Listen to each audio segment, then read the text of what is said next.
Assalamualaikum warahmatullahi wabarakatuh.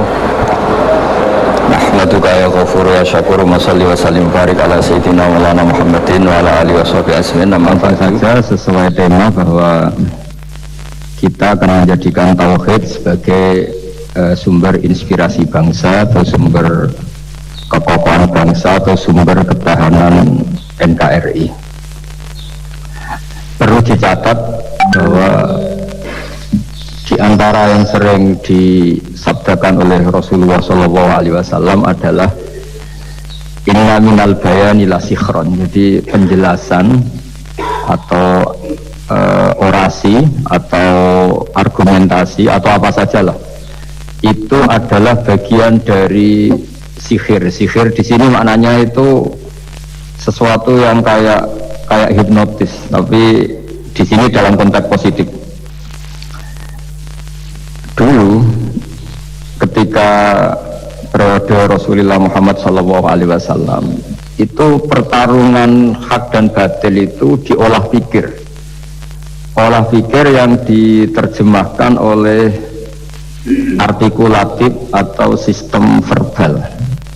Memang ini agak aneh. Jadi kalau mukjizatnya Nabi Musa itu fisik itu misalnya melawan Fir'aun dengan kekuatan tongkat yang super dahsyat, sehingga Laut Merah dipukul sama tongkatnya Fir'aun, kemudian tongkatnya Nabi Musa kemudian bisa membelah jadi jalan, Fir'aun tenggelam. Begitu juga nabi-nabi yang lain ada kekuatan fisik yang bisa dilihat sebagai mukjizat. Tapi ketika Nabi Muhammad SAW jadi nabi, itu pertarungannya itu ke sistem rasional. Dan yang nggak rasional itu dijelaskan dengan satu penjelasan yang seakan-akan rasional. Ini yang agak jelimet, sehingga ada wala talbisul haqqo bil batil. Jangan mencampur adukkan hak dengan batil. Saya beri beberapa contoh kejadian. Suatu saat itu ada orang kafir datang ke Rasulullah SAW, kemudian bertanya, ya Muhammad, jika kambing itu mati betul, yang tidak disembelih, bangkel, itu yang mematikan siapa? Karena Nabi itu orangnya umi itu lugu, ya, yang mematikan Allah. Terus jawabannya si orang kafir tadi, agama kamu itu aneh, yang dimatikan Allah langsung haram, tapi yang lewat tangan-tangan manusia yang berlumuran dosa halal, katanya. Sehingga terus jadi logika yang kok iya ya gitu, harusnya yang dimatikan Allah langsung kan orisinil gitu. Sehingga orang terus terbelalak, seakan-akan ini hebat ya. Dan resikonya Nabi Habib Fikri, resikonya itu nggak boleh fahisan mutafahisan. Orang Jawa Nabi ora oleh cangkem elek, itu resiko. Andai kan Nabi boleh cangkem elek enak, nak halal ya pangan kon. Kalau itu baik ya silahkan makan ya. Tapi masalahnya Nabi tidak boleh seperti itu. Andai kan tidak Nabi kan gampang, ya sudah kalau halal ya silahkan makan. Masalahnya Nabi tidak boleh apa? Nggak boleh berbicara kasar, nggak boleh berbicara buruk. Terus ada lagi beberapa kejadian yang seperti itu, yaitu masyhur suatu saat Sayyidina Ali didatangi seorang kafir juga Yahudi. Ali, kakimu angkat satu, angkat dua-duanya, ya tidak bisa. Gitu kok temanmu, maksudnya Nabi Muhammad mengklaim bisa naik langit, gitu aja kamu tidak bisa. Jadi selalu pakai olah kata. Dan ketika misalnya Muhammad, kita ini punya urusan banyak, punya problem banyak, dan Tuhan itu dianggap penyelesai problem, halul muskilat, yang bisa menyelesaikan problem. Pertanyaannya, cukup Muhammad, kalau problemnya banyak ya Tuhannya harus banyak. Sehingga ketika Nabi membawa tauhid, protes mereka, komplain mereka, aja'alal alihata ilahau wahida inna hadza la syai'un ujab. Masa Tuhan satu, wong problemnya banyak, urusannya banyak. Kalau urusannya banyak, Tuhannya harus banyak. Nah, karena olah pikiran seperti ini, sebetulnya bukan olah pikiran ini, hakikatnya olah kata, karena ini tidak mewakili hakikat. Ya, saya ulang lagi, sebetulnya ini bukan olah pikiran atau olah akal atau olah kecerdasan, tapi olah kata, karena semua yang diomongkan ini tidak mewakili apa? Hakikat. Tapi faktanya itu terjadi. Sehingga mukjizatnya Rasulullah Shallallahu Alaihi Wasallam itu tidak boleh berupa fisik kayak tongkatnya Nabi Musa atau tabutnya Nabi Harun atau apalah yang sifatnya fisik, karena ini tidak menjawab kecerdasan-kecerdasan yang terimplementasi oleh kata-kata yang dikatakan orang-orang kafir tadi, yang bisa memojokkan orang-orang kafir. Akhirnya Nabi diwarisi kecerdasan, dikasih kecerdasan oleh Allah Ta'ala, yaitu yang dikatakan fatona. Dan mereka memang suka, mempermalukan Nabi itu suka. Misalnya Nabi, karena sebagai Nabi beliau tahu betul bahwa semua itu biadillah, di tangan Allah. Itu Nabi pernah menghentikan la adwa wala tiarota, tidak ada penyakit menular. Lalu ada orang Yahudi atau orang siapa saja, orang bodoh lah yang jelas ini, ada unta yang kena penyakit gudik, kalau orang Jawa bilang gudik apa, kalau orang itu apa, kudis ini. Yang kena kudis ini dijejerkan sama yang waras, ternyata yang waras sekarang jadi kudisan. Senang mereka karena bisa mempermalukan Nabi. Ya Muhammad, ini unta kena kudis, ternyata yang waras tertular oleh yang kena kudis, padahal kata kamu tidak ada penyakit apa menular. Itu problem-problem jadi Nabi di era Rasulullah Shallallahu Alaihi Wasallam, sehingga Quran datang dengan kecerdasan yang untuk menjawab itu. Makanya Nabi tidak pakai mukjizat fisik tapi mukjizat logika. Akhirnya Nabi diajarin Allah lewat Jibril, yang dikira mereka yakin kalau menang dalam debat. Tapi Nabi balik bertanya, faman a'jal awwala. Jadi terjemahnya, kalau ini kena kudis karena tertular yang ini, lalu ini tertular siapa? Yang pertama tadi. Wah, itu asli mat dari Allah ya, maksud saya itu. Jadi dia ingin contoh yang kedua yang tertular, dengan itu berarti ada penyakit apa? Menular. Tapi Nabi tanyanya faman a'jal awwala, lalu yang pertama kena kudis itu tertular siapa? Makanya kalau sekarang misalnya corona menular itu yang pertamanya dari siapa itu? Tidak tahu itu, ya tidak perlu tahu, tidak bidang kamu. Jadi ini saya mau cerita. Jadi logika-logika yang dibangun orang kafir itu sebenarnya bukan logika, tapi olah kata. Dan orang kafir itu paling pintar, karena mereka itu penyair. Penyair itu kalau sekarang modern mungkin mirip-mirip jurnalis atau mirip apalah, bisa mengubah apa saja. Apa yang sebetulnya baik dikesankan buruk atau sebaliknya. Sehingga ini menyusahkan karena Nabi harus menghentikan hakikat, harus mengatakan sesuatu yang nyata dengan bahasa yang benar, sementara mereka mengatakan kebatilan dengan penjelasan yang baik. Ini ribet kan? Sehingga dalam banyak percekcokan ya, itu susah dicari jalan tengah karena sama-sama mirip, kebenaran ini sama-sama mirip. Jadi misalnya yang masyhur dalam satu peristiwa besar, konflik antara Sayyidina Ali dan Sayyidina Muawiyah, itu konflik yang nggak bisa dihindarkan gara-gara kalimat, gara-gara kata-kata. Makanya sekeras-kerasnya pedang atau senjata itu masih keras apa? Kata-kata atau polemik atau apalah. Karena sekarang itu agak susah membahasakan. Ketika konflik Ali dan Muawiyah itu ada orang bilang, ya sudah, nahkum bi kitabillah. Sudah, sekarang kita kembali ke kitabillah. Itu mereka megang mushaf. Mushaf ini yang saya pegang namanya mushaf. Seakan-akan itu benar karena orang Islam harus kembali kepada kitabullah. Pertanyaannya lalu Ali kata Ali, fadarabal mushafa biyadihi. Sayyidina Ali nepuk mushaf ini keras sekali. Sal hadzal mushaf kata Sayyidina Ali. Kalau kita harus kembali ke Quran, coba tanya ini. Mushaf ini ya, mushaf seperti milik saya ini. Akhirnya orang-orang Khawarij bilang, innama huwa warakun wa madadun. Itu hanya kertas sama tulisan. Bagaimana mungkin kita bertanya? Pas itu adalah orang Khawarij itu orang yang nggak mau ngakui Ali, juga nggak mau ngakui Muawiyah. Dan Sayyidina Ali sama Sayyidina Muawiyah sudah sadar mau bikin mediator, mau bikin solusi jalan tengah. Jadi sebenarnya dua beliau itu orang baik, gara-gara diprovokasi orang Khawarij terus jadi bentrok. Orang Khawarij bilang nggak ada Ali, nggak ada Muawiyah, yang ada adalah kitabullah, yaitu mushaf. Benar, secara zahir benar, memang orang Islam harus kembali ke mushaf. Tapi Sayyidina Ali pinter, sal hadal mushaf. Kalau gitu tanyakan mushaf itu. Ketika Sayyidina Ali dan Sayyidina Muawiyah sudah sepakat bikin perdamaian, akhirnya singkat cerita Inama huwa raqun wa wadadun, kata orang-orang Khawarij itu hanya kertas dan pena. Kenapa bisa disuruh atau diminta jawaban? Terus kata Sayyidina Ali, enggak bisa toh kamu tanya Mus'ab? Ya enggak bisa, makanya tanya saya katanya. Akhirnya Sayyidina Ali memberi penjelasan, wa in khiftum shiqaqa bainihima fab'asu hakaman min ahli wa hakaman min ahliha. Jika dua mempelai suami istri itu mengalami konflik, di mana-mana orang konflik orang ini serasa seneng. Kita kalau sedang marah, semuanya lah kalau sedang marah sama istri itu orang ini serasa seneng. Jadi sing ganteng ora ketok-gantenge. Ketok elek etok. Sehingga kalau ngomongi anaknya, dasar nakal kok bapaknya gitu. Bapaknya gitu nanti dasar cerewet koyo ibuke.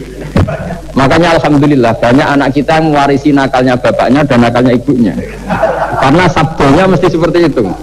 Jadi anak kita ini korban cara ngomong kita. Maka kita tidak wali itu harus syukur karena omongannya nggak mandi. Itu kalau kita wali, itu anak kita jadi orang buruk semua.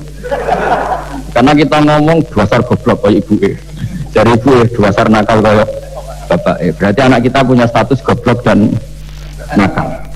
Tapi alhamdulillah yang ngomong itu tidak wali sehingga diabaikan saja sama Allah. Gak penting omongannya orang tidak wali itu tidak penting. Makanya tidak wali itu punya sisi positif. Kalau ngomong tidak ngefek. Tapi kalau wali itu direspon sama Allah langsung ya. Tapi kalau wali tidak ngomong gitu. Jadi kalau orang nggak suka itu nggak boleh ketemu. Karena tambah benci, sehingga butuh mediator. Itu sudah, ini termasuk ilmu psikologi Quran. Kalau orang sedang tidak cocok itu nggak boleh ketemu pakai apa? Mediator. Jika suami istri sedang konflik, itu sebaiknya, seharusnya atau sayugjanya itu kirim mediator. Fab'athu hakamam min ahli wa hakamam min ahliha. Iyurida islaha yuwaffiqillahu bainahuma. Terus kata Sayyidina Ali, wa amru ummati Muhammad a'zamu min amri rajulin wa imra'atin. Dan urusan umat Muhammad yang kita sedang konflik dengan kekuatan besar dan bisa pertumpahan darah itu lebih ngeri timbang urusan suami dan istri. Itu saja solusinya mediator. Artinya sesepele itu urusan pribadi saja Allah menyuruh ada mediator. Apalagi urusan kita yang lebih dahsyat. Akhirnya mereka ngakui cara istimbat, cara ngambil kesimpulan Sayyidina. Jadi ini masalah-masalah yang orang bilang seakan-akan benar. Sudah kita kembali ke Quran, kembali ke Quran. Quran yang mana? Wong kamu tidak paham. Lama-lama tanyanya cetakan mana ini? Ribet kan? Makanya saya ini bikin gerakan besar-besaran. Yang dulu saya ngaji tafsir lama sekali dengan Mbah Mun, ngaji sama bapak saya. Sekarang alhamdulillah sering diskusi sama Pak Quraisyab karena kita ini butuh dan saya punya teman akrab Gus Zofur juga doktor tafsir. Ya kalau kamu minta sebut ya punya teman kalian semua untuk mengkaji apa? Tafsir. Itu memang kita butuh karena Quran itu teks. Itu harus difahami ahlinya karena tapi ketika orang ngomong ayo kita kembali ke kitab buah itu kembali yang apa? Terus tentang apa? Sehingga banyak orang yang entah saking angkuhnya, entah saking benarnya tidak tahu. Saya tidak mau kembali kepada Quran. Kenapa? Saya tidak pernah keluar, saya di situ. Kembali itu kan sudah keluar baru kembali. Itu entah saking angkuhnya, entah saking benarnya tidak tahu. Mau kamu katakan angkuh yang masuk akal? Saya tidak mau kembali. Saya tidak pernah keluar. Memang saya sudah di situ. Benar mana? Bisa jadi ya sudah ini itu wilayah yang nggak jelas. Tapi bahwa mukjizatnya Nabi itu menerangkan sesuatu yang kayak iya kayak enggak. Karena orang kafir itu pintar mengemas kebatilan sebagai kebenaran. Jadi enak zaman Nabi Musa ngadepi Fir'aun yang karuan salah. Nabi Muhammad itu enggak ngadepi satu komunitas yang mereka punya jargon yang seakan-akan benar. Misalnya Ka'bah itu sakral, Baitullah. Orang kafir itu percaya keramatnya Ka'bah, percaya sehingga mereka kalau bikin berhala itu harus dekat Ka'bah bentuk barokah Ka'bah. Kayak kurang ajar gimana? Maka berhala-berhala itu paling banyak dekat Ka'bah karena supaya apa? Dapat barokahnya Ka'bah. Ribet kan? Kamu kafirkan tuh percaya barokah Ka'bah, tidak dikafirkan itu kurang ajar. Ka'bah kok jadi ruwet. Ribet yang ngadepi. Itu susah memang ngadepi ngadepi logika ya, makanya kan apa ya, kayak kita ngerawat anak ini, mau dilonggar nanti manja terus goblok, mau dikerasin nanti minggat, ribet kan. Jadi ngelola kebenaran itu tidak gampang. Lalu Nabi datang bil haqqil bayyin, dengan kebenaran yang nyata. Dimulailah dari surat diantaranya lam yakunil ladzina kafaru min ahlil kitab wal musyrikin munfakina hatta ta'tiyahumul bayyinah. Bayyinah itu siapa? Rasulun minallah yatlu suhufam mutahharah. Orang-orang kafir baik berkategori ahli kitab yaitu Yahudi Nasrani maupun yang berkategori orang-orang musyrikin yaitu orang-orang yang menyekutukan Allah yang non samawi, yang tidak punya kitab samawi, itu tidak mau tercerabut, munfakin itu tidak mau tercerabut dari akar mereka hatta ta'tiyahumul bayyinah, sehingga datang kebenaran yang begitu nyata, begitu jelas. Saking jelasnya siapapun mau tahu dan tidak bisa dibatalkan oleh apapun, termasuk oleh perilaku sosial. Siapa itu? Rasulun minallah yatlu suhufam mutahharah, itu yaitu Rasulnya Allah yang membaca lampiran-lampiran suci, yaitu Quran.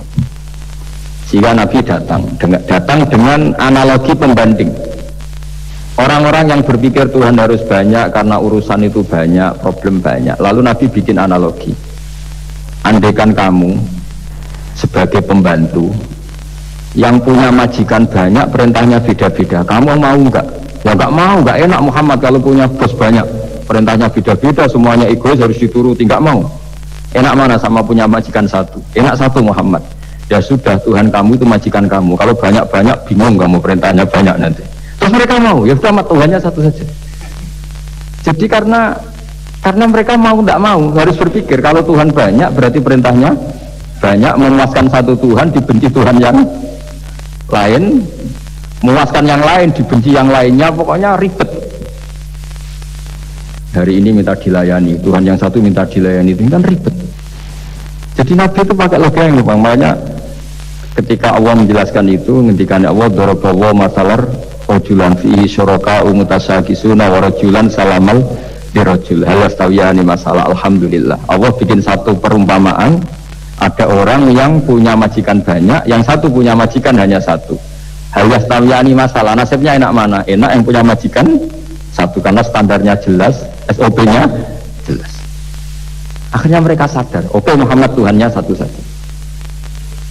Lalu dalam pertanyaan-pertanyaan yang lain, misalnya tadi masalah Sayyidina Ali, masalah dibully lah kalau sekarang itu Nabi menjawab ya dengan rasional, karena mau tidak mau. Karena Nabi tidak dibolehkan pakai mukjizat zaman itu. Untuk awal-awal jadi Nabi itu nggak boleh pakai mukjizat.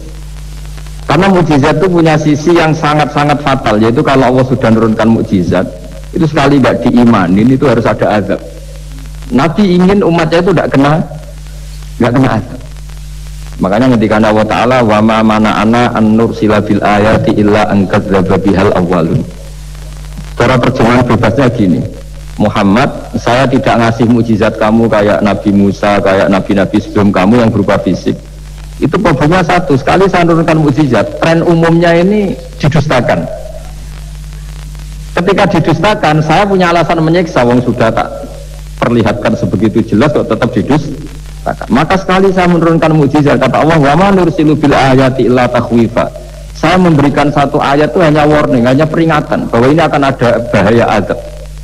Sehingga karena pilihannya itu Nabi milih gak ada mukjizat yang seperti nabi-nabi sebelumnya, milih mukjizat yang ilmiah, yaitu Al-Quran yang kita warisi sampai sekarang, Alhamdulillah.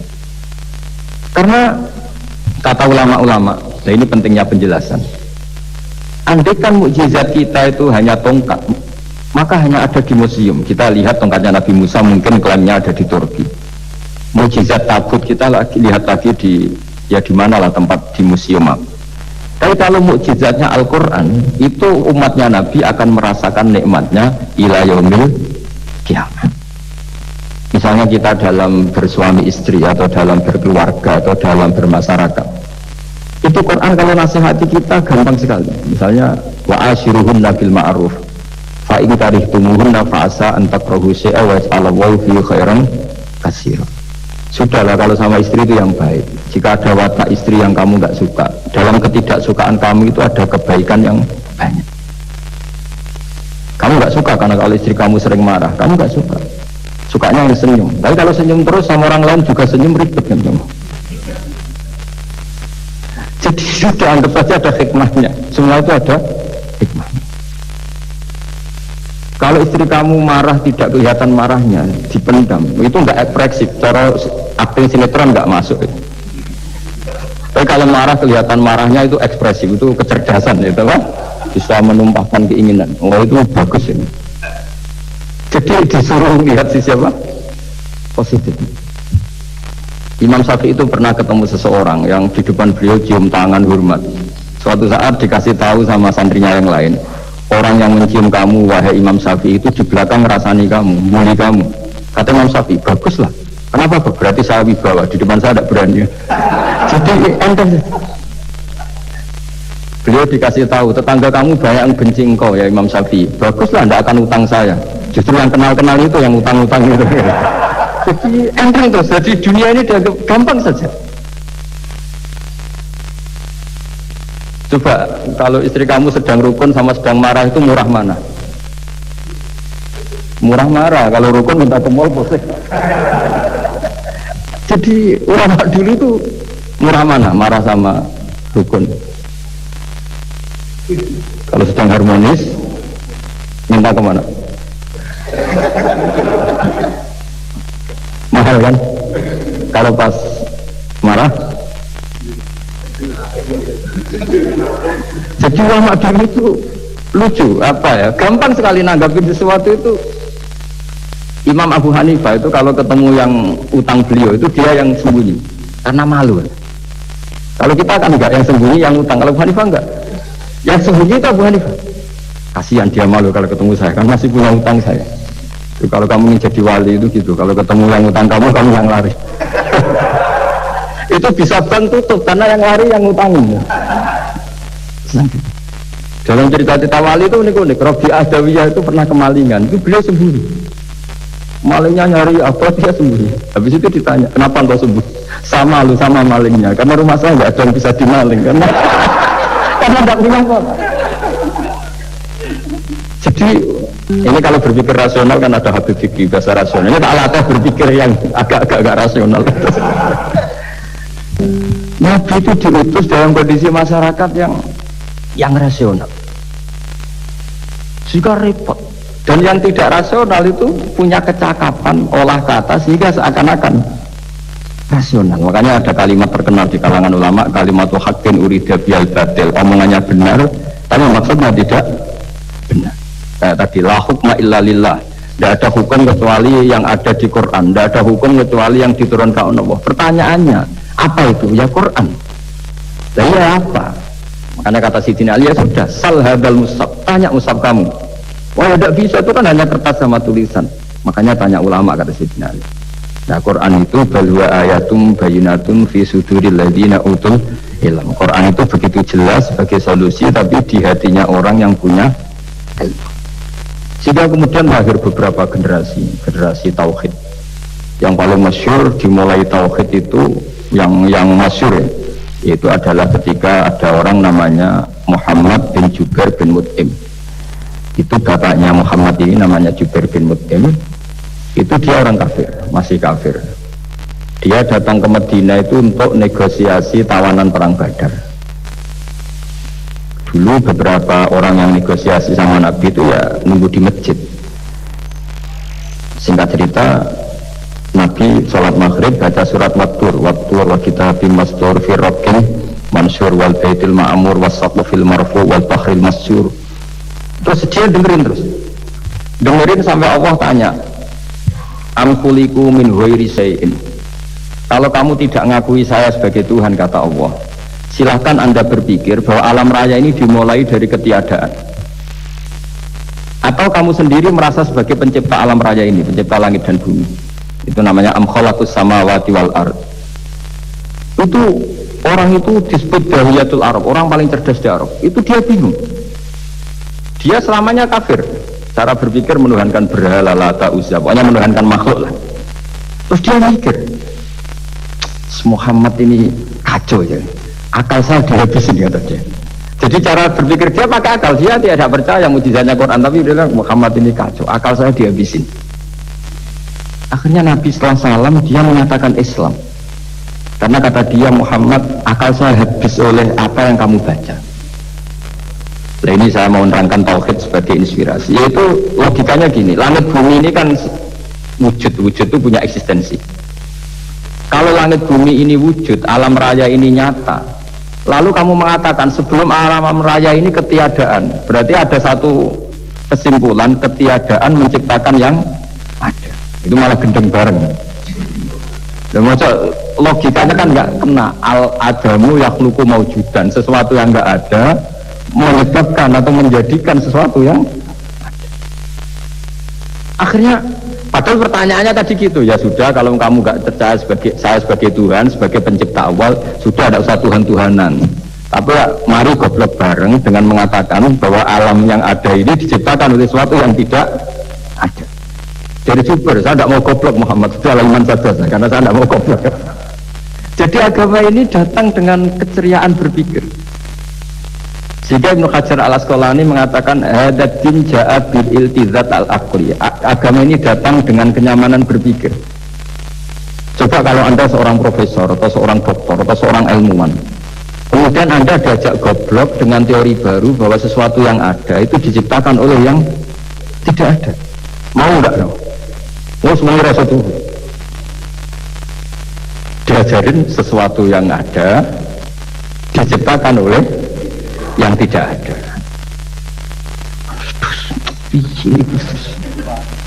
Kak keren ya.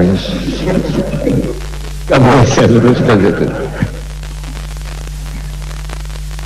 Jadi tauhid itu. Nah, kemudian lahir ulama-ulama baru yang cara ngarang sama. Ini kitab yang dulu saya ngaji sama Syekhina Kiai Maimun Zubair Mbah Mun. Itu kemudian ulama-ulama baru, kata Yai Mbah Mun itu juga bapak saya sering pesen, orang itu harus tahu zaman. Menerangkan tauhid itu kalau ulama dulu itu dimulai dari kalimat yang mungkin yang ngaji saja bingung. Al-alam mutaghayyir wa kullu mutaghayyir hadis la budda min. Itu sampean dengar mesti bagus jimat itu apa itu? Itu doa apa itu? Doa jalbur rizki apa gitu. Padahal itu logika. Tapi terus ulama-ulama modern itu ngarang seperti ini ada gambar. Ini kitab yang saya dulu ngaji sama Mbak, itu digambar seperti ini. Maksudnya digambar seperti ini gini, penjelasannya gampang. Sampai kalau gambar seruat apapun, misalnya gambar gedung tingkat 5 atau gambar gunung atau gambar apa saja, mau seruat apapun gambar itu dimulai dari satu titik. Jadi hadhil awalim kulluha, bahwa alam semua ini dimulai dari nuqtatil wujud, ada titik wujud. Dan karena ini wujud penyebab harus bersifat awal, makanya Allah itu selain wujud harus bersifat al-awal, kalau bahasa pondok al-qadim. Karena tidak mungkin yang menciptakan kemudian kalah dulu dengan yang diciptakan. Begitu juga Imam Al-Amudi. Imam Al-Amudi itu jadi wah karena dia ahli matematika. Sampai muridnya itu eskal, ini guru saya masuk surga enggak, kalau ngajar itu senangnya ngajar matematika. Dulu ahli usul fikih, ahli fikih, tapi senangnya ngajar matematika. Sampai muridnya sanksi, ini masuk surga enggak ya. Walhasil dalam cerita keramat beliau, sama enggak usah terus saya enggak percaya, kamu enggak wali, enggak percaya gimana? Ribet sekarang itu, orang kalau enggak nekuni sesuatu terus enggak percaya, ribet nih. Itu beliau masuk surga itu dijamin dapat surga itu karena ngajar matematika. Tapi di hati beliau hanya satu, matematika adalah satu ilmu yang dimulai dari angka 1. 0, itu tetap dimulai dari 1, enggak bisa. Akhirnya beliau cerita, angka 2 atau 3 nisbatul wahid wal isnaini ila mi'ah wa ila ma la nihayatallah, semuanya sama, nisbatul far'i ilal asli, kata beliau. Mau angka 2, 3, 1000 sampai 1 miliar itu perbandingannya dengan angka 1 apa hubungannya? Al-far'i ma'al asli, yaitu angka 2, 3 adalah cabang dari angka. Jadi alam raya sebanyak apapun, ada galaksi, ada Mars, ada apa saja, tetap dimulai dari wujud yang. Jadi beliau menjadikan matematika sebagai alat perangkat untuk tahu tauhid, bahwa alam raya ini dimulai dari al-wujudul wahid, wujud yang satu. Makanya qul huwallahu ahad, Allahus samad, terus lam yalid walam yulad dan seterusnya. Nah, Makanya ketika orang menyoal hukum adat yang menipu kita, adat itu sunnatullah yang kita lihat, itu Quran mesti mengembalikan bahwa alladzi yabda'ul khalqa tsumma yu'idu wa huwa ahwanu alaih. Sebagian di surat Yasin diterangkan ansa'aha awwala marrah. Ketika kita lama sekali, namanya manusia itu lahir dari seorang bapak dan ibu, ini lama sekali. Yang namanya telur itu lama sekali lahir dari ayam, keluar dari ayam. Yang namanya pohon besar itu mesti dari biji yang kecil. Karena lama itu terjadi, seakan-akan kita ngomong, kita berkeyakinan tahu-tahu ada pohon besar itu mukhal, tahu-tahu ada manusia ini mukhal. Makanya ketika ada figur yang bernama Isa bin Maryam, itu orang kafir Yahudi itu menolak, bagaimana mungkin ada manusia tanpa bapak. Oke, itu menyalahi prosedur lazim, protap lazim. Tapi kata Allah gimana? Inna masalah Isa inda wahi kamasali Adam. Kalau Isa mokal karena tanpa bapak, harusnya Adam lebih mokal karena tanpa bapak, tanpa ibu. Jadi artinya apa? Allah tetap mengingatkan bahwa kudra saya yang pertama itu menjadikan semuanya mungkin tanpa perangkat adat. Maka kitab ini yang saya baca ini, milik Said Hussein Afandi ini, itu menjelaskan bahwa hukum adat itu menipu. Saya ulang lagi, hukum adat itu menipu. Ketika ayam mengeluarkan telur kemudian menjadi ayam lagi. Terus kita berdebat, telur sama ayam dulu mana? Menurut Anda milih mana? Milih apa? Telur. Kalau ini yang kubu sebelah ini ayam apa telur? Telur. Ayam. Ayam lahir dari nah, pertanyaannya begini kalau menurut tauhid, ketika lazim kalau telur itu nanti suatu saat jadi ayam, terus ayam kemudian lazim mengeluarkan telur, ketika Anda mengatakan mungkin kontribusi Anda terhadap kemungkinan itu apa? Kan sama, Anda tidak ikut menciptakan. Anda ikut menciptakan kok menvonis mungkin tidak mungkin, kamu itu hanya saksi. Makanya pertanyaannya Allah, loh, ketika itu kamu anggap mungkin, kontribusi Anda itu apa? Kan hanya melihat. Kamu sendiri tetap tidak mampu bikin telur, Anda juga tidak mampu bikin ayam. Artinya meskipun telur jadi ayam, ayam jadi telur sampai kiamat, tetap ada kontribusi kudrahnya Allah Subhanahu wa ta'ala. Bukan berarti berdiri sendiri, wong kamu yang bilang mungkin ya nyatanya enggak berkontribusi. Sehingga kalau suatu saat Allah bikin telur dari batu atau ayam keluar dari batu, bagi Allah itu enggak masalah, tapi bagi kamu masalah. Bagaimana mungkin hewan keluar dari batu? Ini logikanya gimana? Nah, memangnya ketika telur dari ayam itu logika kamu gimana coba? Kamu ikut bikin enggak? Nah, ini di sini pentingnya mukjizat. Akhirnya Allah bikin mukjizat, ada satu onta besar keluar dari batu, yaitu mukjizat Nabi SAW. Kamu memasalahkan, ini gimana onta kok keluar dari batu?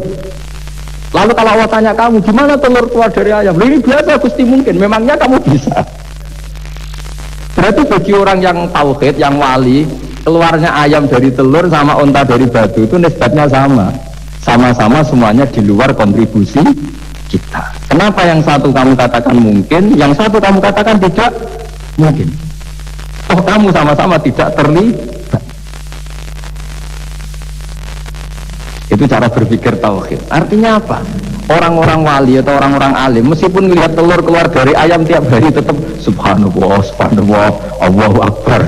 Karena keajaiban. Tapi kamu kan enggak taunya ajaib itu yang aneh-aneh itu.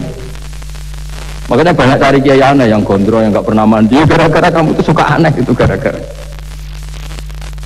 Kamu ini ya. Kamu itu tahu ya. Jadi buat sesering apapun alam raya ini ada siklusnya, biji jadi pohon, pohon kemudian mengeluarkan buah, buah ada biji, semuanya yang berkontribusi hanya kudrahnya Allah Ta'ala, tidak mengikat Allah. Allah bisa bikin tanpa itu semua. Makanya Allah selalu memperbarui mukjizatnya, termasuk ada onta besar keluar dari batu, yaitu mukjizatnya Nabi SAW. Kamu gak boleh menyoal ini mukhal gimana? Karena itu gak mungkin, ukuran gak mungkin apa? Kamu gak bisa bikin kan? Sama, telur keluar dari ayam kamu bisa bikin? Sama-sama enggak. Nah di sini pentingnya ngaji ya. Makanya Allah ngendikan innahu la yastahyi ayyadriba masalam ma ba'udatan fama fawqa. Allah tidak malu bikin contoh nyamuk. Karena nyamuk ini mukjizat yang besar. Sudah hewannya kecil, di situ ada ususnya. Ususnya ada uratnya. Coba kalau kamu bikin nyamuk. Kalau yang santri agak nakal itu ada alat kelaminnya, ada uratnya. Coba jangan bayangkan nyamuk kecil kan? Itu ada uratnya enggak? Ada ususnya ada uratnya. Uratnya ada bakterinya. Pusing kan kamu?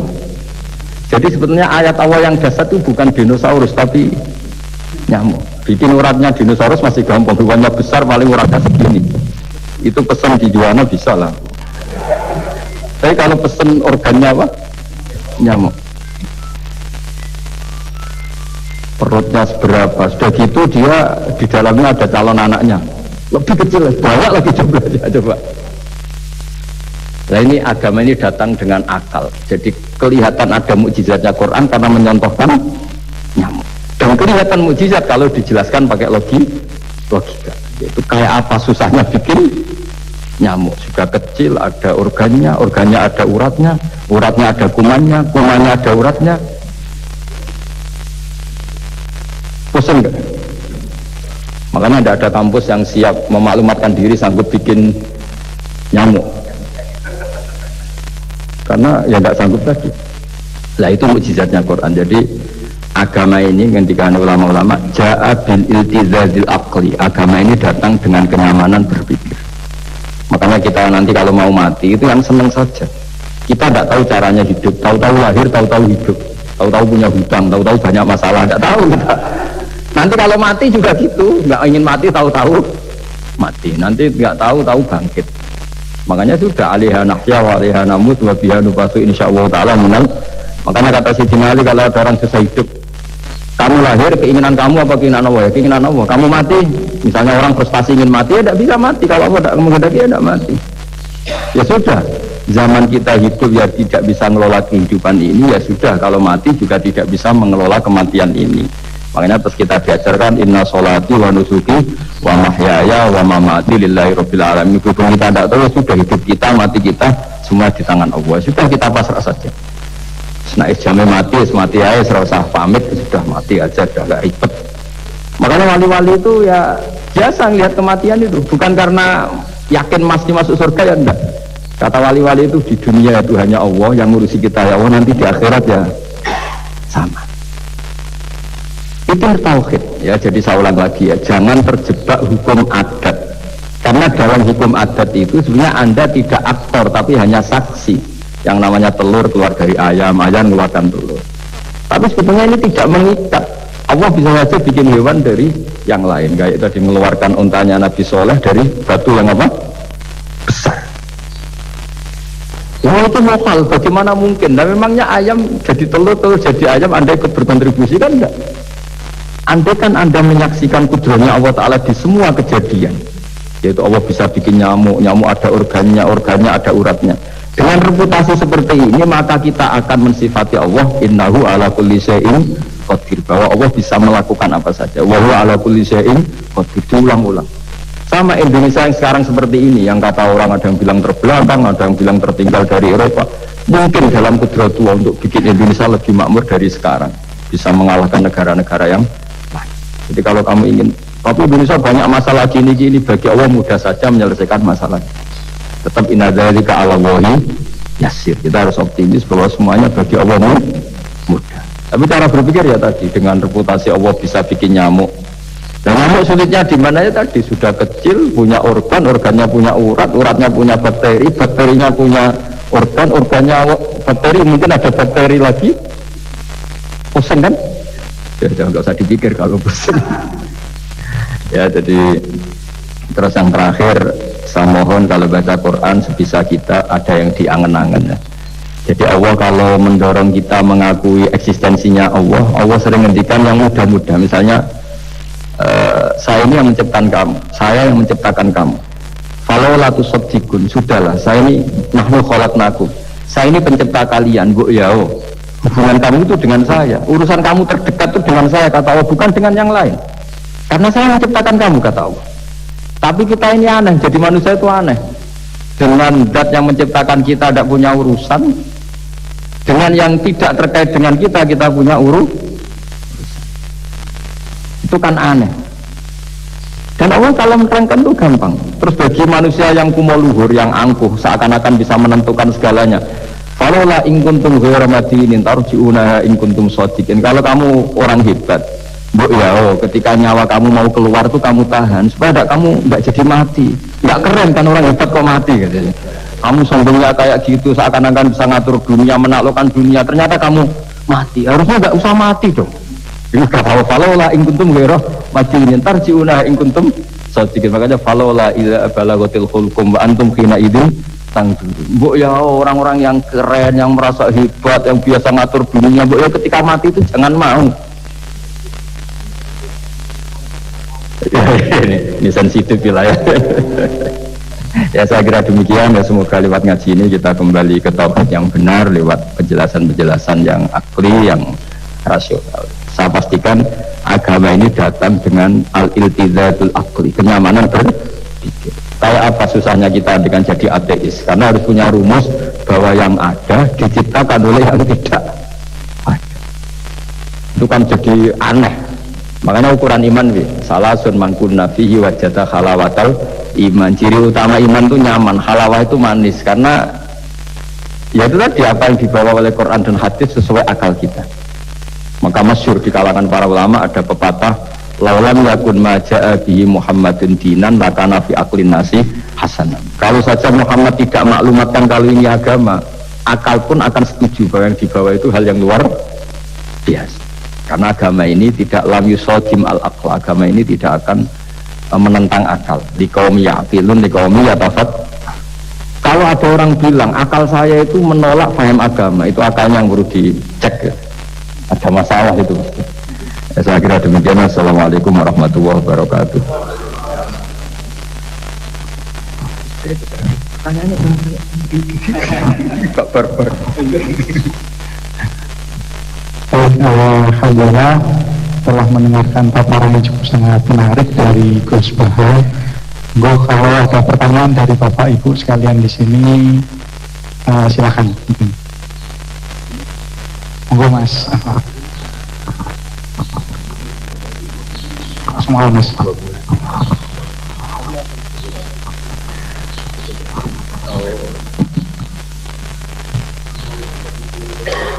Dalam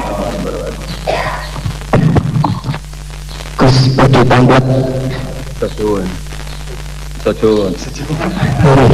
Gus, ilmu itu kan membingungkan. Semakin dipelajari kita semakin merasa fakir. Kesimpulannya ilmu itu membingungkan. Iya. Kita ambil surat saya, jangan. Tapi ilmu itu juga paradoks. Semakin dipelajari kita semakin tahu, semakin ingin membaca, tapi kadang kita juga merasa takut dengan ilmu itu sendiri. Pertanyaan saya, apakah itu hal yang wajar, Gus?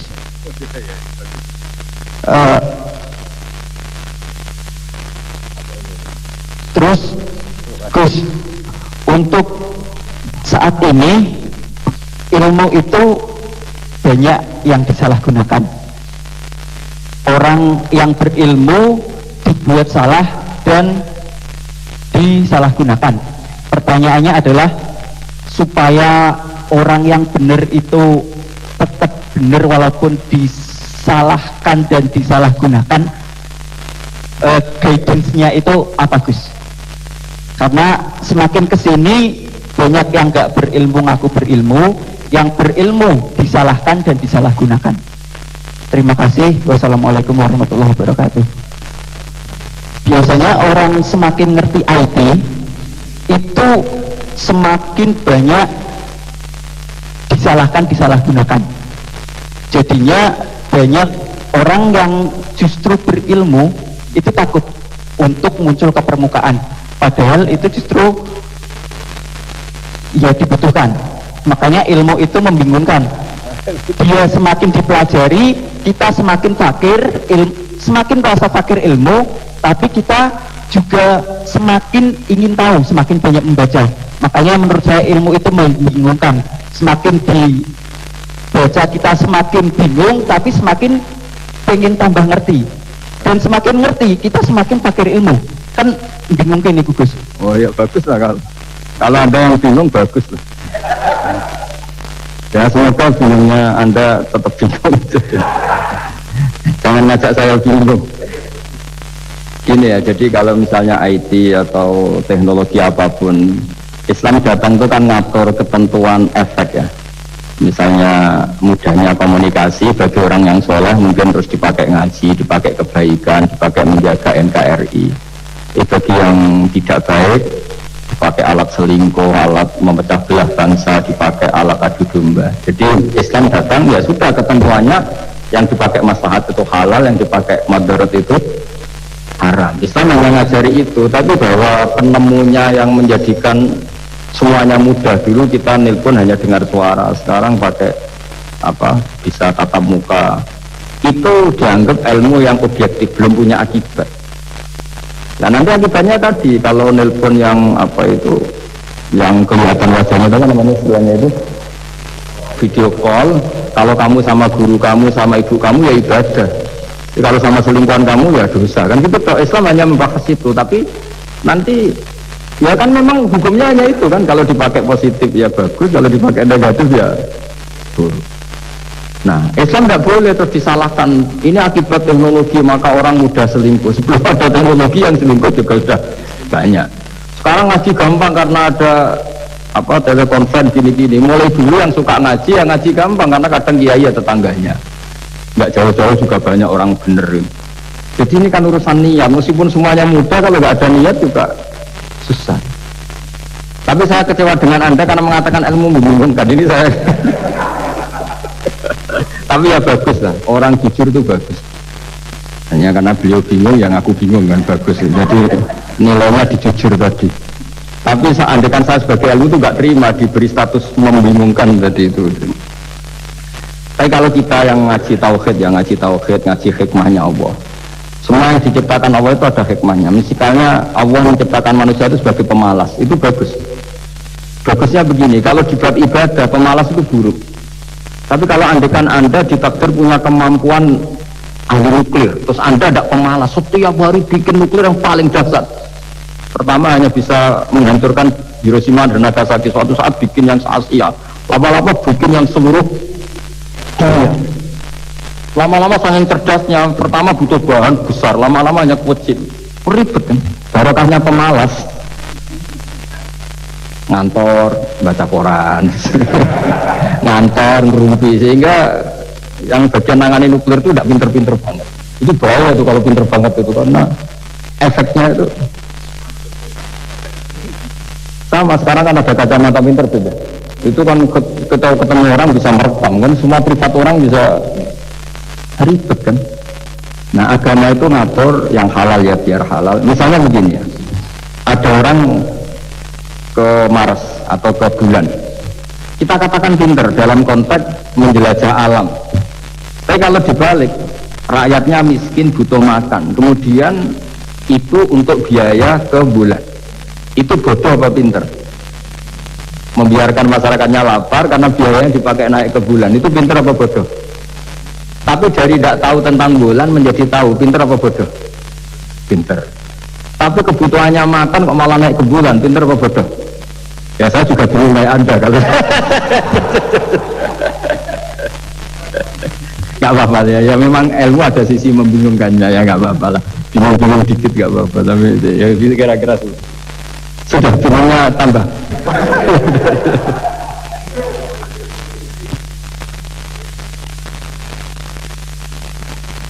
Nuhun Gus Bahat. Berikutnya adalah Mas Afif nih, Afif Khairul Hidayat. Wah itu yang undang malah tanya.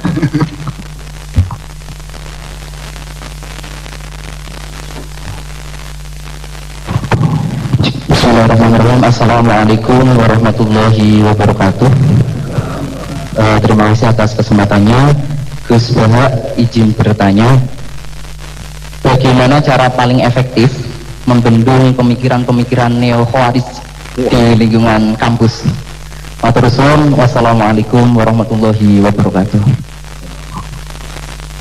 Wah, itu jawabnya paling gampang. Biasanya kewajiban itu dibebankan sama yang terkait. Jadi itu tidak saya itu Mas. Saya kan kiai pesantren, kamu kan orang kampus, berarti kewajibannya di Anda bukan di saya. Di mana-mana kewajiban itu dibebankan sama ya. Ya itu jawabnya. Jadi kalau istri kamu yang rewel, jangan tanya saya, istri saya rewel gitu. Kewajibannya ya kamu dari solusi gitu. Kalau Anda punya Pak Komisaris kurang memikirkan jenengan, ya jangan tanya saya, tanya ini. Begini ya, sebetulnya kita juga kadang salah mengkategorikan. Ada neo-khawarij, ada Islam ekstremis, ada moderat. Itu omongannya peneliti ya, itu kan peneliti itu harus mengkategorikan, terus sampling ilmiah harus diputuskan ini kategori apa, solusinya apa, tapi itu analisis. Sebetulnya masalah itu tidak sesulit itu ya. Kalau Allah menghendaki gampang saja. Misalnya Anda berpikir neo-khawarij, kemudian anak Anda sakit, yang ditakdir nyuwun sewu harus hutang tetangga, kebetulan yang ngutangin itu orang Islam moderat. Ini yang sering lupa para analis itu, saya ulang lagi, para analis itu mbok yo ngregani pangeran. Saya itu sering ketemu para analis. Sering saya ingatkan, mbok yo kamu itu ngregani Allah. Allah itu punya hak untuk kreasi, punya hak untuk ngatur, punya hak untuk menentukan. Kita misalnya begini, kadang berpikir orang neo khawarij tadi itu bisa nggak ekstrim kalau bacanya buku ini atau mengikuti pikirannya tokoh ini, itu kita. Tapi kalau Allah itu enggak. Saya beberapa kali ada kejadian orang begitu benci misalnya sama Muhammadiyah atau benci sama NU atau benci apa, itu marimu mergo anaknya pacaran terus nikah. Mulai orang Jawa gedeng tapi nyanding. Itu banyak kiai yang benci Muhammadiyah. Barang anaknya besanan ya baik-baik saja. Karena nanti cucunya jadi Muhammad NU. Itu buahnya ada 1-2 itu. Sama nanti orang yang kuras gitu ternyata pas butuh bantuan yang nolong itu Islam moderat. Akhirnya kan karena al-insan abdul ihsan itu ya respect. Jadi, nah tapi kita sebagai analis ngiranya kalau pikiranmu dilawan pikiran, tidak mesti juga. Jadi manusia itu segampang itu. Dulu yang namanya Abi Sufyan itu bencinya sama Nabi, Masya Allah, juga sebaliknya. Tapi ketika Umi Habibah jadi istrinya Nabi, itu kebencian yang penggemar Abi Sufyan dan Nabi cair. Begitu juga Juwairiyah. Makanya ketika ada konflik besar antara kelompok-kelompok itu, karena mereka sebagian sudah jadi istrinya Nabi, itu mereka bilang asharu Rasulullah SAW. Jadi konflik yang se-ekstrim itu selesainya pakai besanan. Ashar itu besanan. Mau tukaran gimana? Mau benci Muhammadiyah gimana? Cucunya sekarang sudah Muhammad NU, yang NU juga cucunya sekarang, ya sudah. Akhirnya ya baik-baik saja. Jadi tidak udah ada solusinya. Kalau Allah sudah menghendaki nanti gampang saja. Kalau jangan tanya, lah kapan itu Gus? Belum sadar Tuhan, kamu tanya ya, tanya sama Allah. Jawabannya wallahu a'lam. Tapi saya mohon para analis ya, jangan corong Jawa jemilani pangeran. Tuhan itu diberi hak untuk menyelesaikan, karena banyak yang di luar dugaan. Wahsy itu menjadi mukmin justru setelah membunuh Hamzah. Khalid bin Walid menjadi mukmin justru setelah menang di perang Uhud. Tapi kalau Allah menghendaki segampang itu, yaitu ketika Khalid bin Walid menang di perang Uhud karena sahabat melanggar perintah Nabi harus tetap di atas gunung, sementara mereka melanggar turun ke gunung. Itu Khalid bin Walid itu, wah Muhammad itu luar biasa. Anak buahnya melanggar saja dikasih sanksi, apalagi kita. Ini berarti orang yang sangat diperhatikan oleh Tuhannya. Terus dia cara berpikir begitu. Akhirnya masuk Islam. Banyak orang masuk Islam itu malah pas menyembah Tuhannya, Tuhan berhala. Itu ada orang Arab, zaman Arab dulu. Pas mau nyembah berhalanya, pas ada luwak kencing di kepala berhala itu. Terus dia, aduh ya Tuhan kok gak keren gimana. Terus masuk Islam. Jadi dia dapat hidayah pas keliru. Kalau dalam cerita kewalian ya Sunan Kalijogo itu, dia jadi muridnya Sunan Bonang. Kenalan pertama karena begal Sunan Bonang. Pas begal malah jadi murid. Jadi kalau Allah itu punya sekian cara. Kadang kiai itu gak bisa mengislamkan orang, tapi banyak mahasiswa punya pacar yang muslim, itu yang islamkan pacarnya. Ribet kan kalau sudah mau apa coba itu memang. Ya sudah, Allah itu diberi hak untuk ya tetap Allah sebagai Tuhan itu tidak usah. Mbah Mun itu diantara yang sering dikatakan beliau itu, dulu saya juga agak protes dengan tanda kutip, tapi beliau ngendikan ya saya sami'na wa ta'na. Kata beliau gini, hak sok itu sing bawa agama nang Indonesia itu pegawai negeri ya. Yang bawa agama kemana-mana itu pegawai negeri ya. Saya sempat protes. Lah santri bah, mau santri karuan mau santri. Tapi setelah saya jadi kiai, ya bebas, setelah saya jadi kiai, ini sudah jadi kiai betul, sudah jadi kiai betul. Tanpa SK loh, Pak Kiai. Kalau komisaris pakai SK, kalau kiai itu nggak usah SK. Setelah saya jadi kiai itu sering ada tamu dokter, ada tamu tentara, ada tamu pegawai-pegawai negeri. Itu bilang, saya ini dokter, karena saya dokter. Kadang datang di pedalaman Papua, NTT itu kan atas nama dokter, yaitu di puskesmas desa-desa tertinggal. Karena mereka muslim berkebutuhan Islam, yaitu ada sholat, ada masjid, ada akhirnya dibikinkan. Dan orang ke sana, orang di sana yang mau apa coba? Itu negara. Coba kalau yang datang kita sebagai kiai, dianggap misionaris kan? Artinya begitu juga di Belanda misalnya, atau di New Zealand atau di Jerman. Saya punya banyak kawan yang dulu di kedutaan. Gara-gara persahabatan mereka duta besar, mereka muslim. Gara-gara muslim berkebutuhan bikin masjid. Akhirnya di negara-negara non-muslim juga banyak masjid, dibikin kedutaan, dibikin mahasiswa. Nah, tapi kalau kita jadi analis, mungkin kita hanya agama ini diajarkan oleh ulama, dibawa oleh santri.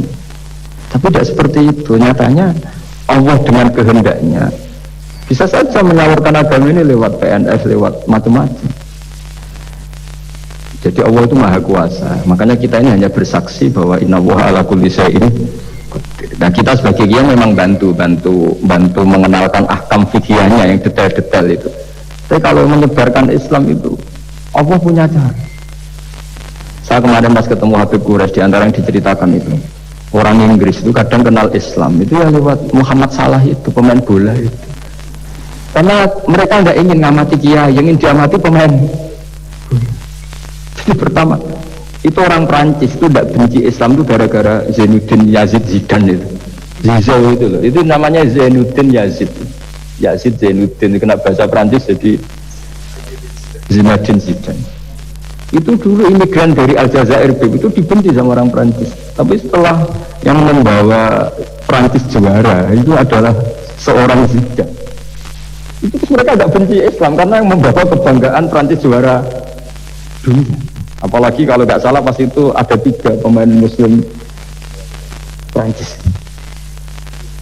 Orang Prancis tidak benci Islam kan nunggu toleransi beragama lewat buku-buku toleransi. Ternyata enggak, karena pemain.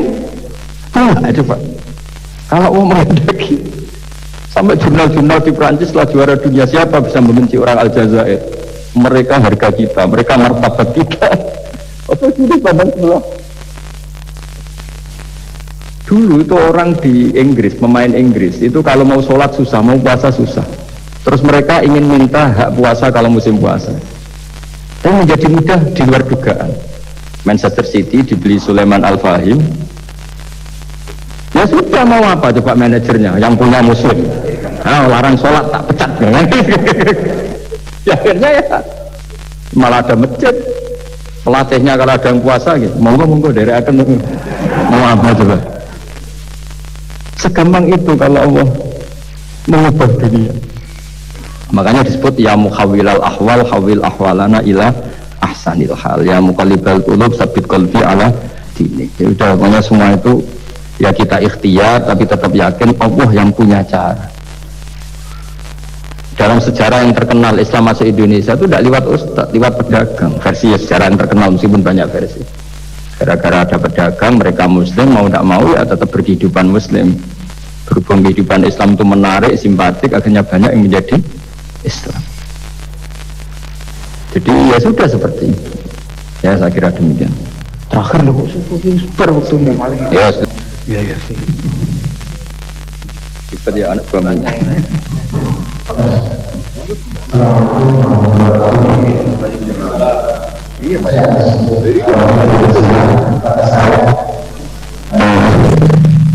Gus Pak, saya mau tanya, tapi saya tertarik pada paparan tadi tentang masalah pengelolaan emosi ya, kata saya sekitar itu ya. Jadi menghadapi orang, misalkan pasangan atau istri atau teman yang apa namanya itu jengkel atau nyengit atau enggak sejalan dengan pikiran kita kok bisa enjoy kayak sebahagia itu gimana Ustadz ceritanya? Itu apakah juga ada solusi lain, misalkan kita itu ada pelarian lain dalam artinya positif ya, misalkan yang saya misalkan istri atau pasangan kita atau nyengit kita anggap hobi ke apa misalkan kita pelariannya agar kita tidak marah-marah, itu gimana Ustaz? Tadi saya sepintas itu memberitakan masalah itu karena itu penting dalam rangka ini mengelola inilah biar kita itu bisa enjoy, karena kalau kita itu ada terlalu keras dengan orang atau istri atau teman kan kita tidak bahagia gitu. Itu ngomong-ngomong. Nah itu gimana tadi? Makasih Gus, mohon diulang dulu. Iya. Assalamualaikum warahmatullahi wabarakatuh. Kamu didatangkan untuk ngulangi itu. Kalau enggak dipecat jadi moderator.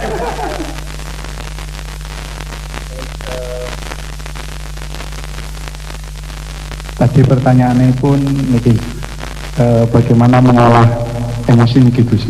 Iya. Ketahui niki pasangan apa teman gitu sing nyetin apa ngeten namanya. Misalnya Pak, namanya pun sinten Pak? Saya Pak Haryanto, pensiunan Telkom Dono. Tadi diajak sama Pak Sono. Terima kasih Pak. Monggo. Bismillahirrahmanirrahim. Jawabannya tuh gampang sekali ya, meskipun tidak semua orang ngalamin seperti itu ya. Saya juga agak pati ngalamin ya. Tapi begini ya, saya punya resep dan ini pasti benar ya, karena dari ulama misal-sal itu ada silsilahnya sampai Rasulullah SAW. Jadi saya bilang pasti benar karena tidak dalam konteks pendapat saya, tapi ini ajaran Rasulullah SAW. Ini kan temanya tauhid ya, tauhid sebagai inspirasi. Seorang mukmin itu kan harusnya berpikir satu, ridhonya Allah, keputusan Allah. Misalnya Allah merintahkan kita baik sama tetangga. Saya berkali-kali cerita setiap pengajian, ada seorang ulama itu punya tetangga itu anak muda tuh sombongnya bukan main. Manggil ulama itu, ya Ahmad datang ke saya. Datang, pas sampai rumahnya bilang, ya Ahmad lah hajata libik, saya tidak butuh kamu, silakan kembali ke rumah kamu. Itu Imam Ahmad santai aja, tetap senang. Setelah sampai rumah dipanggil lagi, ya Ahmad silahkan ke rumah saya. Datang lagi dengan senyum, sampai 3 kali. Ketika beliau ditanya sama pemuda tadi, kenapa anda tidak jengkel, padahal perilaku saya jengkelin. Terus si imam tadi bilang, wahai anak muda, saya ini senang sekali melaksanakan perintah Allah. Allah bilang kalau sama tetangga yang baik, karena kamu ngundang saya senang karena nuruti perintah Allah.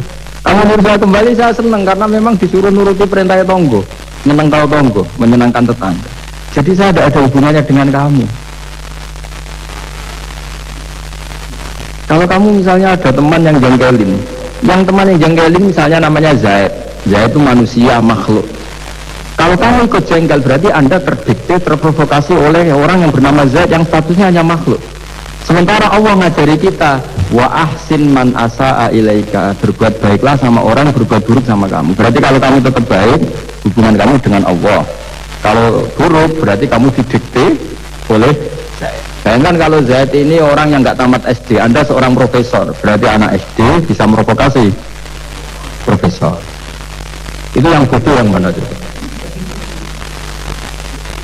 Jadi ulama itu melatih.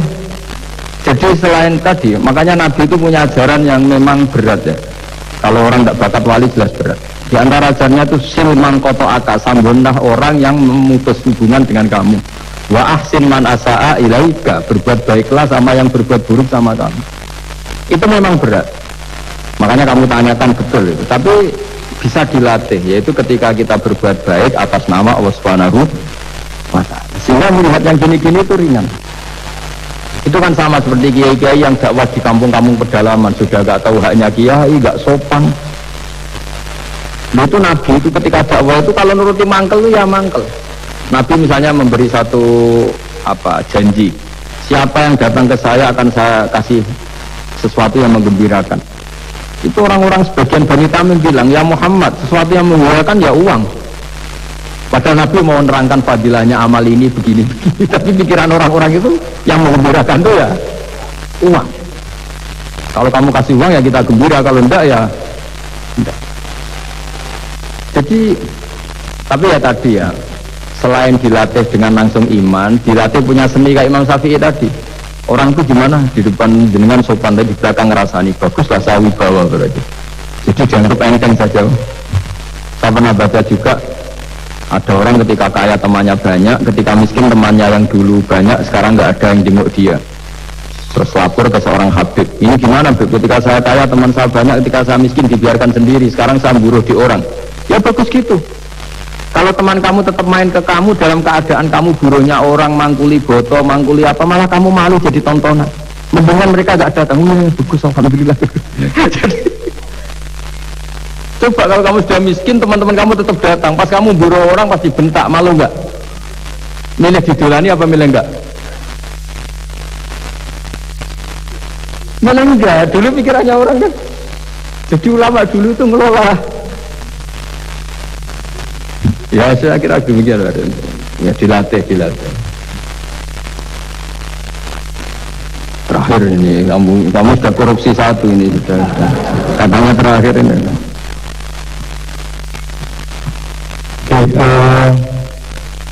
Jadi sampun kata Gus, pertanyaan iya, kita nggak selesai ya. Sampun kata nih. Digabungkan ya Gus. Enggak ada bisa kalau satu ya curang ya. Oke, pertanyaan paling dasar mungkin Gus. Pertanyaan pertama, perbedaan antara akidah sama tauhid Gus. Apa perbedaan antara akidah sama tauhid? Yang berikutnya udah pindah nyelip-nyelipin politik nggak perlu Gus, betul. Sudah selesai maksudnya. Satu setengah bulan Gus. Gimana lu? Soalnya kata satu B katanya disuruh istilahkan satu B jadi satu A dan satu B. Jadi kata enten gopo pertanyaan ini Gus teng Zoom ini Gus. Ya udah lagi. Bedaan akidah kali tauhid. Yang kedua, bagaimana Al-Quran menjadi inspirasi dalam kehidupan. Berkesempatan di mondok pesantren, sementara ada di antara kita yang belum merasakan mondok di pesantren, belajar ilmu Al-Quran, maka ada beberapa yang mengikuti orang yang berani menafsiri tapi keblinger. Jadi tafsir ayam kambing adalah ulama, atau ada yang khawatir menafsiri sendiri jadi salah. Mohon pencerahan dari Gus Bahar. Bismillahirrahmanirrahim. Alhamdulillah ini terakhir, semangat sekali saya sudah. Begini ya, jadi kalau biasanya ini sering dipakai Pak Kures ya, sesuatu itu pakai madatul kalimah atau kosakata.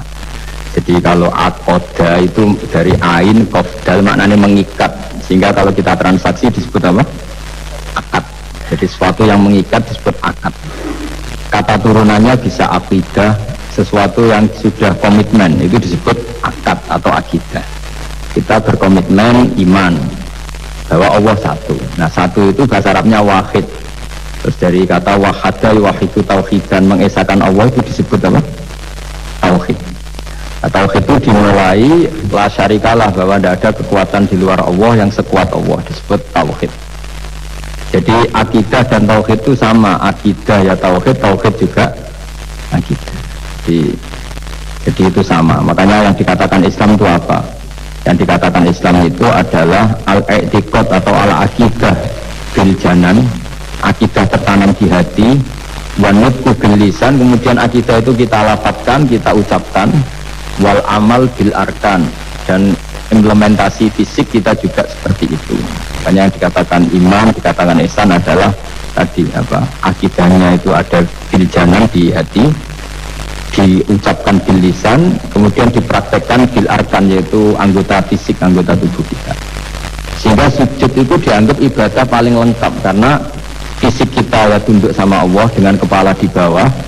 Kalimatnya juga kalimat tunduk subhana rabbiyal a'la wa bihamdi. Jadi makanya dilafatkan itu penting supaya kuat. Makanya kita ini menyesali betul ketika ada perdebatan niat itu dilafatkan panda, itu tidak penting. Sebetulnya semua kita yang NU atau yang ahli sunnah atau siapa saja mengatakan melafatkan niat itu sunat, jadi tidak mengatakan wajib.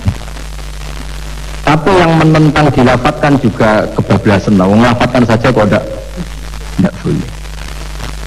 Makanya dulu itu ada guyonan ketika penguasanya itu niat zuhur gimana, dijawab usolli fardhu zuhri, salah, niat ada di hati.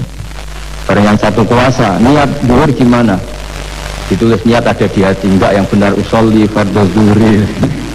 Ya ribet kalau gitu. Jadi akidah dari kata akoda itu mengikat, jika disebut akdul nikah berarti ikatan nikah, akdul berarti hukum jual beli yang sudah jadi. Nah, akidah itu kata turunan dari itu, sehingga maknanya apa? Komitmen kita terhadap agama ini, komitmen kita terhadap Islam. Apa komitmen yang paling dasar dalam Islam? Tauhid, mengisahkan Allah bahwa tidak ada Tuhan selain Allah. Nah, terus tadi yang menyangkut tafsir ya, kita tidak semua kita pernah mondok. Jawabannya sudah tahu lah kalau tidak semua kita itu pernah mondok.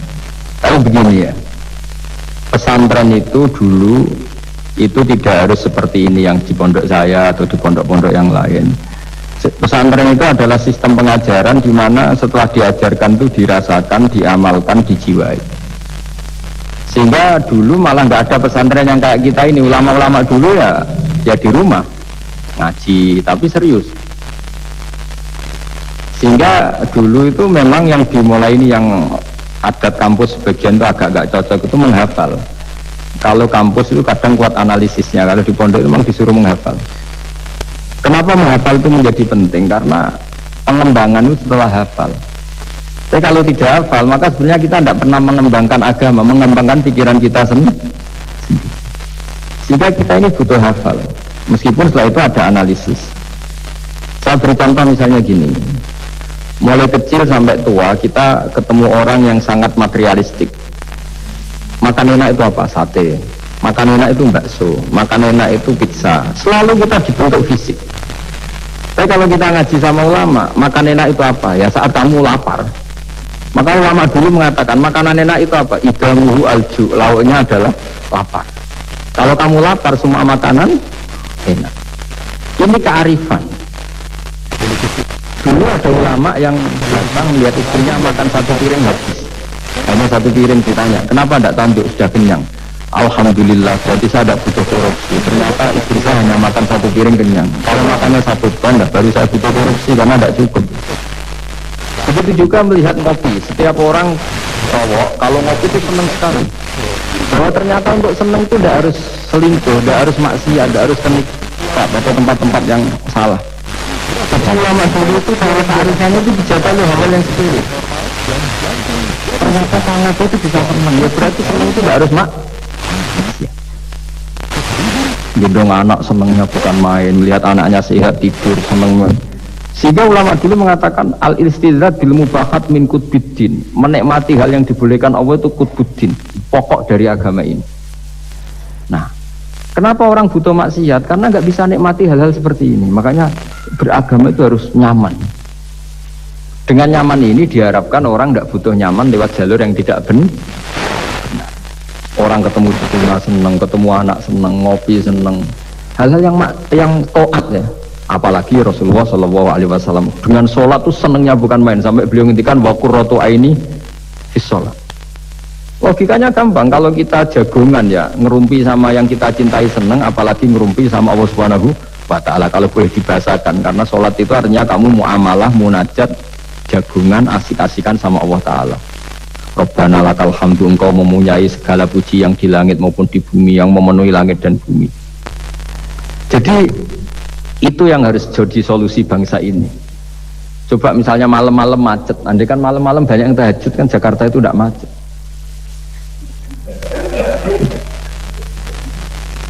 Jadi ulama itu ingin menjadikan taat itu solusi. Makanya kul bi fadlillah bi rahmati fa bidzalika falyafrah.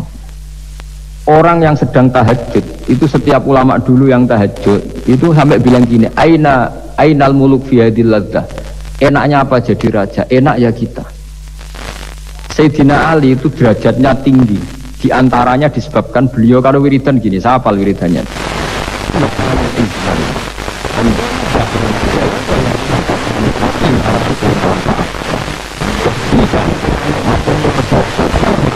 Engkau tidak abadi, yang kekal, yang pertama.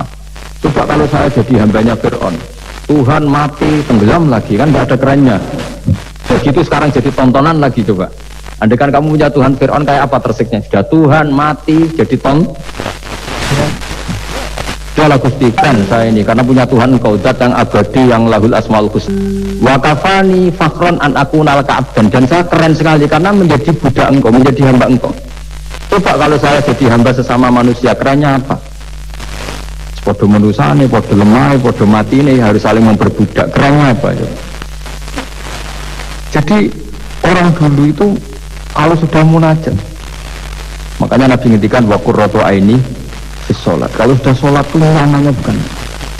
Jika masyhur dalam cerita ketika Umar kena panah, dan panah itu bentuknya kayak pancing, kalau ditarik sakit karena bentuknya kayak jangkar itu. Umar minta apa? Nanti tarik ketika aku sholat. Ketika sholat beliau ditarik, beliau tidak keras. Dan itu harus dilatih. Nah, ya tadi. Jadi, Quran, saya ulang lagi, Quran itu harus ditafsirkan seperti ini. Kalau tidak, maka orang akan menanyakan. Saya juga pernah ditanya orang yang sebetulnya ya agak kurang ajar, tapi tak anggap bodoh saja lah daripada dianggap kurang ajar. Hebatnya apa Gus? Quran mengatakan wa kulu washrobu, sementara ini kitab suci yang sakral. Kenapa hanya bakas makan dan minum?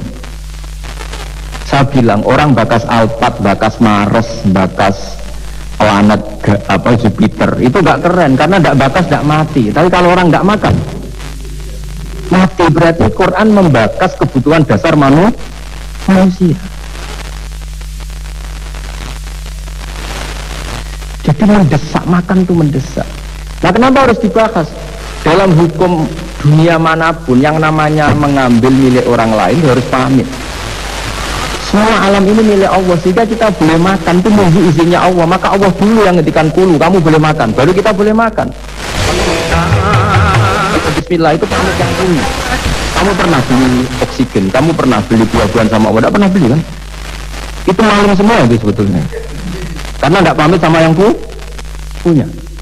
Coba kalau itu milik orang lain, kita langsung makan disebut maling enggak? Sekarang kamu makan itu tanpa pamit Allah, kira-kira maling enggak? Kalau kita keras sebenarnya itu maling juga. Makanya kita dianjurkan baca bismillah. Untung Allah baik, nggak melaporkan ke polisi. Nah, di sini pentingnya kata kulu wasrobu, makanlah dan minumlah. Artinya kalimat ini punya filosofi yang luar biasa. Tapi andaikan ini ditafsirkan orang yang nggak ngerti Quran, nggak ngerti tafsir, nggak punya adzauqus salim, rasa yang baik, maka memang ya ngomong Quran harus ahlinya, sehingga kualitas kulu wasrobu itu luar biasa. Saya sering sujud syukur karena ayat itu, ya Allah betapa baiknya engkau mengizinkan kita makan rezekimu. Hanya modal baca apa? Bismillah. Begitu oleh ulama katakan bismillah hanya sunat, kalau enggak juga enggak apa-apa, cuma sedikit kurang ajar lah ngomong. Tapi kalau kamu tidak ahlinya, maka terus malah tanyanya tadi, loh Quran yang katanya hebat kok hanya bakas makan dan minum. Coba misalnya kemarin itu hebat, coba sudah kamu kemarin tanpa makan, tetap pokoknya itu makan. Ketika orang mau menjajaki, mau nempat di Mars atau Jupiter, pertanyaannya apa? Di sana ada air enggak? Ada makanan enggak? Penelitian pertama apa coba? Di sana ada makanan enggak? Ya kan? Yang pokok berarti apa? Makan. Ya, itu kira-kira contohnya Quran yang dibaca ahlinya. Itu nanti dengan kualitas seperti itu, pemahaman seperti itu. Kita jangan macam-macam lagi. Kita ditutup pakai subhanallah. Alhamdulillah selesai juga ini. Dipekerjakannya selesai juga. Buat tunggu. Baik Bapak Ibu sekalian, mohon maaf pertanyaannya dibatasi baik yang datang onsite ataupun online karena keterbatasan waktu. Yang kedua juga karena keterbatasan dari jawaban tersebut juga gitu ya. Walaupun saya yakin ini melihat antusiasme, mudah-mudahan nanti Gus Baha berkenan kalau di ini lagi Gus ngisi pengajian lagi Gus. Dan kelar ini. Buatan Gus nih. Semoga semangat Bapak Ibu sekalian dari pertanyaan dan juga dari online tersebut juga menandakan semangat kita untuk semakin. Bismillahirrahmanirrahim. Alhamdulillah ya ghafur ya syakur wa salli wa sallim ala sayyidina Muhammad sallallahu alaihi wasallam asma'in. Allahumma ya ilahana ij'alna aminin mutmainin alladhina la khaufun alaihim wa lahum yahzanun. Waj'alna salimin wa min ma'afin min kulli bala'in fil akhirah. Waj'alna min ahli ilmi wa min ahli al-khair wa min ahli al-Qur'an. Waj'al al-Qur'ana imaman lana wa hujjatan lana wa qudwatan lana wa qarinan lana. ولا تجعل حجة علينا وبالا علينا يا الله وارزقنا تلاوة وآناء الليل وأطراف النهار واجعله لنا حجة يا رب العالمين ربنا آتنا في الدنيا حسنة وفي الآخرة حسنة وقنا عذاب النار اللهم بارك هذا المعهد وبارك في خاتمه وبارك في مناصره وبارك في أستاذه وختامه بارك يا وله ولتلاميذه ولمتخرجيه إلى يوم القيامة ربنا آتنا في الدنيا حسنة وفي الآخرة حسنة وقنا عذاب النار وصلى الله على سيدنا محمد صلى الله عليه وسلم سبحان ربك رب العزة عما يصفون والسلام على المرسلين والحمد لله رب العالمين. بسر الفاتحة. أعوذ بالله من الشيطان الرجيم.